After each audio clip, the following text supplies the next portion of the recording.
엄마, 아빠가 쓴 자녀 교육과 삶의 이야기와 자녀와 끊임없이 소통하며 나눈 글들을 마치며 자녀를 사랑합니까? 좋아합니까?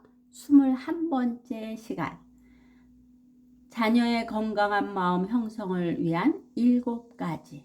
첫 번째, 자녀를 진심으로 사랑하라. 자녀는 부모의 사랑을 먹고 자란다. 어린 자녀도 사랑을 느낀다. 자녀에게 칭찬을 아끼지 마라. 칭찬을 받으면 자신감이 생기고 긍정적인 사람이 된다. 세 번째, 격려와 용기를 심어주라. 세상은 험악하여 살아갈 힘과 용기가 필요하므로 수시로 할 수 있다는 가능성을 심어주어야 한다. 그리고 끝까지 기다려 주어야 한다. 네 번째, 자녀를 때리거나 욕하지 마라. 마음의 상처를 받으면 쉽게 지워지지 않고 자존감이 낮아진다. 다섯 번째, 자녀가 실수하거나 잘못하면 훈계한 후 따뜻하게 품어주라. 잘못은 스스로 인정하게 한 후 선을 그어주고 엄하게 훈계한 후 안아주면서 사랑하는 마음을 전해주고 기도해 주어라. 여섯 번째, 자녀 앞에서 부부가 욕하고 싸우지 마라. 자녀는 그대로 배우게 되고 큰 상처를 입게 된다. 부부가 사랑하는 모습을 자녀에게 보여줄 때 정서적 안정감이 형성된다. 일곱 번째, 자녀의 후원자요 지지자임을 느끼게 하라. 자녀들이 힘들고 외로운 환경에 처할 때 혼자가 아님을 느끼게 해주고 믿어줄 때 자신의 삶을 사랑하고 정신적으로 건강하게 성장할 수 있다. 우리 부부가 2명의 자녀를 키우면서 경험한 것을 함께 나누고 싶었습니다. 우리 부부라고 잘한 것은 아닙니다. 자충우돌 실수도 했습니다. 그러나 믿음으로 하나님이 주신 지혜로 키우려고 노력했습니다. 완벽한 부모는 없습니다. 그러나 지혜로운 부모는 있습니다. 우리 부부가 쓴 이 책이 지혜로운 부모가 되는데 작은 도움이 되었으면 좋겠습니다. 믿음에 있어서도 훌륭한 부모도 없습니다. 다만 믿음을 유산으로 물려주는 부모는 있습니다. 믿음의 부모가 되려고 노력하면서 작게나마 도움되기를 바라며 자라나는 어린이들이 오늘이 행복해서 과거가 행복하고 미래가 행복했노라고 고백할 수 있기를 바랍니다.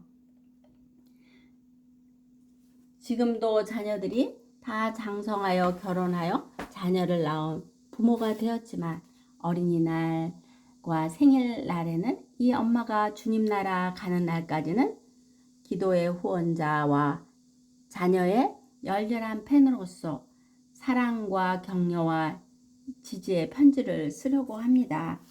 그리고 특별히 그런 편지를 쓰는 이유는 우리 부부가 결혼한 지 벌써 44년이 되었지만 서로가 알콩달콩 행복하게 사는 모습도 전달하려고 쓰고 있답니다. 아마도 우리 자녀들도 엄마 아빠에게 편지를 쓰겠지요. 책을 낸 후에도 사랑의 편지는 지속되고 있습니다. 마지막으로 책 출간 이후 자녀들에게 받은 편지를 소개하고 마치려고 합니다. 사랑하는 엄마, 생일 축하해요. 세상에 태어나줘서 고마워요. 지금까지 살아오면서 많은 이에게 그리스도의 선한 영향력을 행사하는 엄마의 모습이 존경스럽습니다. 지난 1년도 코로나로 쉽지 않았지만 항상 바쁘게 열심히 사는 모습에 도전을 받습니다. 타의 모범이 되고 많은 사람에게 인정받는 어머니 멋있어요. 어머니에게 제일 많이 영향을 받은 제가 크게 인정합니다. 오늘 즐거운 생일 보내시고 다음 1년도 예배하신 하나님의 계획을 기대해 봅니다. 엄마의 존재만으로 행복한 딸 김에스더가. 사랑하는 부모님에게 올해는 스승의 날을 맞춰서 무난 인사를 드립니다. 사실 늦어진 어버이날 편지 핑계입니다. 생각해보니 부모님은 저의 어버이이자 스승이셨습니다. 제가 아이를 키워보면서 내가 어렸을 때는 어땠을까를 생각해보곤 합니다.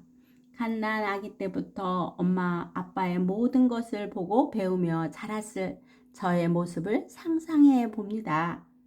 화목한 가정에서 훌륭한 부모님을 보고 배우며 자랄 수 있었음에 항상 감사하는 마음입니다. 저는 부모님의 삶을 통해서 하나님을 닮아가는 삶을 배웠습니다. 부모님을 통해서 이웃을 섬기는 법을 배웠습니다. 부모님을 통해서 도전하는 삶을 배웠습니다. 부모님을 통해서 감사하는 삶을 배웠습니다. 부모님을 통해서 긍정의 마음가짐을 배웠습니다. 부모님을 통해서 크게 웃는 법을 배웠습니다. 부모님을 통해서 사랑을 표현하는 법을 배웠습니다. 부모님을 통해서 지혜롭게 자녀를 양육하는 법을 배웠습니다. 부모님을 통해서 어려움을 기도로 극복하는 법을 배웠습니다. 부모님은 저에게 가장 큰 스승입니다. 믿음의 스승이고 삶의 스승이자 제 롤모델입니다. 이렇게 최고의 스승을 부모로 만나게 되어서 감사합니다. 저도 어느새 자라 어버이날 자녀들에게 사랑하고 감사하다는 인사를 받는 나이가 되었습니다. 저는 엄마 아빠가 저를 키워주신 그대로 자녀를 양육하고 있을 뿐입니다. 부모님이 저를 키웠던 양육 방식이 저의 자존감을 높여주었고 다시 그 영향력이 저희 자녀들에게 전해지고 있는 것 같아서 너무 감사합니다.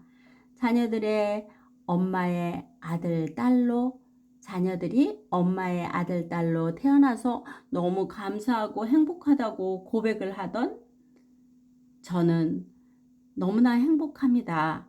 우리의 자녀들이 이렇게 고백해 주니 감사하지요. 오늘 저의 편지를 받고 엄마 아빠도 행복하셨으면 좋겠습니다. 해피 늦은 어버이날.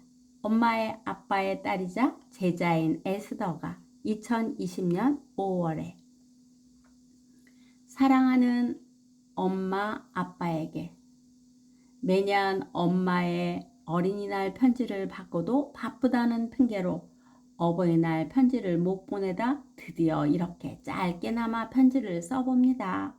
엄마 아빠를 생각하면 열심히 살던 모습이 떠올라요. 미국에 와서 우리를 위해 어떤 일도 마다하지 않고 일하시던 모습들, 델리에서 베이비시터로 타일도 깔고 하물며 지금까지도 열심히 일하면서 사는 모습을 보면서 그 모습을 본받아 저도 열심히 살아야 할 텐데 아직 나이가 40 들어도 놀고만 싶으니 철은 언제 들까요? 그렇게 열심히 일하시면 자녀 교육에는 소홀할 수 있을 텐데 그렇지 않고 저에게 믿음을 물려주시고 사람답게 사는 법을 가르쳐 주신 걸 생각해 보니 고맙기만 하네요.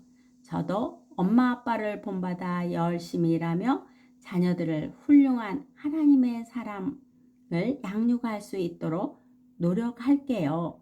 사랑합니다. 2022년 어버이날 디모데 올림.